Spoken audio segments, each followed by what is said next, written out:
Welcome back to my channel, everybody. I hope all of you are having a great day so far. In this video, we will be discussing the latest news surrounding a fourth stimulus check and your unemployment benefits. The problem is not a labor shortage. The problem is that all over this country, workers are being asked to work for starvation wages. Women often do not have the child care that they need. People are still worried about being exposed to COVID. But what we have got to do is say to workers, you want to go out and get a job, that's fine. We're going to pay you a living wage. So according to a new analysis that was published this week, the early ending of unemployment benefits in 24 states across the country caused a modest uptick in job searches. At least 24 Republican states decided this month to opt out of the federal unemployment program that provided out-of-work Americans with an extra $300 a week on top of the regular state benefits. New data shows that job search activity rose by 5% the day each state announced its plan to cut off the sweetened aid. A broad range of sectors saw search activity climb, but the increase was largest for marketing, sales, and hospitality, as well as tourism jobs. But the increase was temporary. Following state governor's announcement, job search activity in the states have returned to its April levels. Unfortunately, roughly 4 million people will lose their jobless aid as a result of the new policies. What do you think the federal government should do about this, everybody? Leave your comments down below. This morning, the Transportation Secretary told CNN that there needs to be a clear direction on infrastructure talks by the time Congress returns from its recess next week. Republicans argue inflation and debt continue to rise. Fourth and fifth check could keep an additional 12 million out of poverty. Combined with the effects of the American Recovery Plan, direct payments could reduce the number in poverty in 2021 from 44 to 16 million. Calling ongoing negotiations over the administration's sweeping proposal encouraging, while stressing that the public expects action on the issue soon. The secretary said, "This week Congress is out of Washington, but it's very much going to be a work week for us and for the conversations that are ongoing with Congress. By the time that they return, which is June 7th, just a week from tomorrow, we need a clearer direction." He also added, "It is certainly encouraging to see the healthy conversations that have happened over the last days and weeks. But the president keeps saying inaction is not an option, and time is not unlimited here. The American people expect us to do something. They expect us to deliver." The comments from the Transportation Secretary come as the White House and congressional Republicans remain locked in negotiations on the proposal, with President Biden pushing for the passage of a nearly $1 trillion package that will provide money for roads, bridges, and other majority projects. To ensure that it has the resources it needs to go after wealthy tax cheats. We could raise trillions of dollars without increasing the taxes on 99.9% of Americans by a single penny. These three proposals together generate more than enough revenue to pay every cent of the Building Child Care for a Better Future Act, plus every cent of the investments in child care in President Biden's American Jobs Plan and American Families Plan, and every cent of all the other critical investments in families and workers in those two plans. The president is set to miss a Memorial Day deadline that he had set for the talks, with lawmakers planning to return to Washington early next week.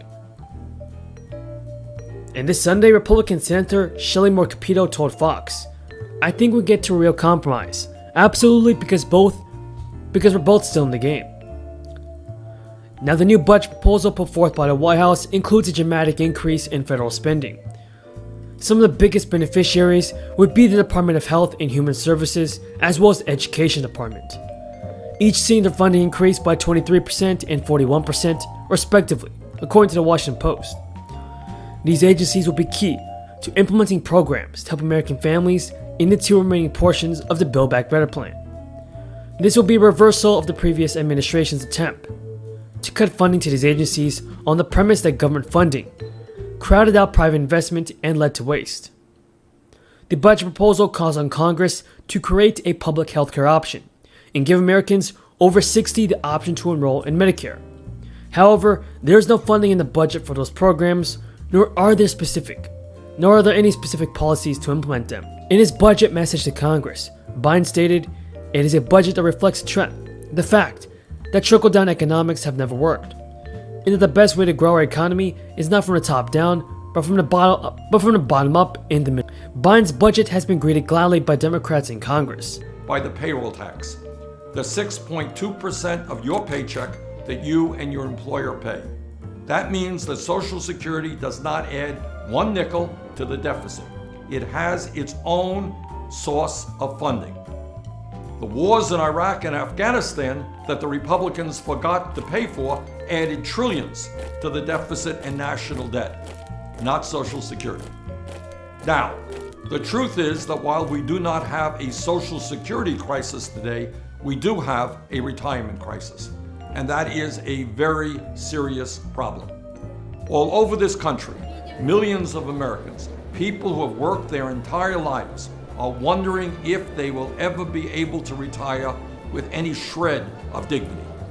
The sad truth is that, as a result of the collapse of our middle class and declining wages, more than half of older workers between the ages of 55 to 64 have no retirement savings. Well, first I want to thank Shelley for your amazing hard work on this. You talk about somebody that has patience and persistence and always doing it in a positive way. Very, very grateful. This is a real offer. This is substance and significance, what we're bringing forth today, and it's what people at home in Wyoming think of as infrastructure. It's, roads with potholes that need to be fixed. It's waterways and airports and ports that are clogged. You're worrying about flooding in different water systems. We think about bridges that are aging and what we can do to help those. And this is what President Biden talked with us about in the White House.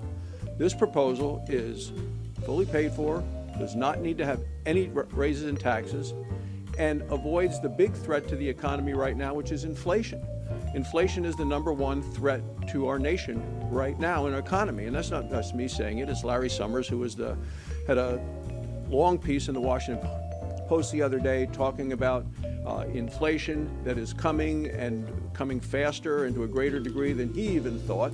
And it's because of all the additional spending that's going on because of this additional trillions of dollars going into the economy. So when we talk about this $700 billion or repurposing money, there is clearly money that should be spent in ways where the money has already been committed. It's not additional borrowing and additional spending. This is what we talked with the president about. This is what he has asked for from us, and this is something that can actually pass. What we're proposing today could pass in a bipartisan way, and the old nickname for Joe Biden is Middle Class Joe. This is something he would normally be for, and this is something that the middle class of America would say, yeah, this makes sense to us.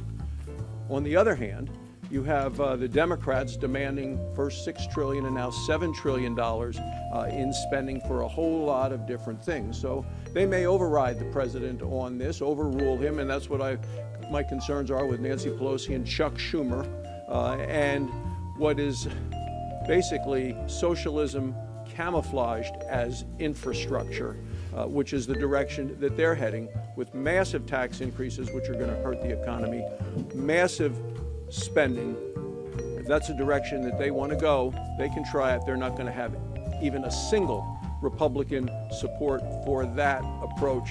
I would say to President Biden, this is something that will work. It will help the country, it will help us move forward, and we would very much recommend to you accepting this, moving ahead with it, endorsing it, and getting this done for the best interest of our nation.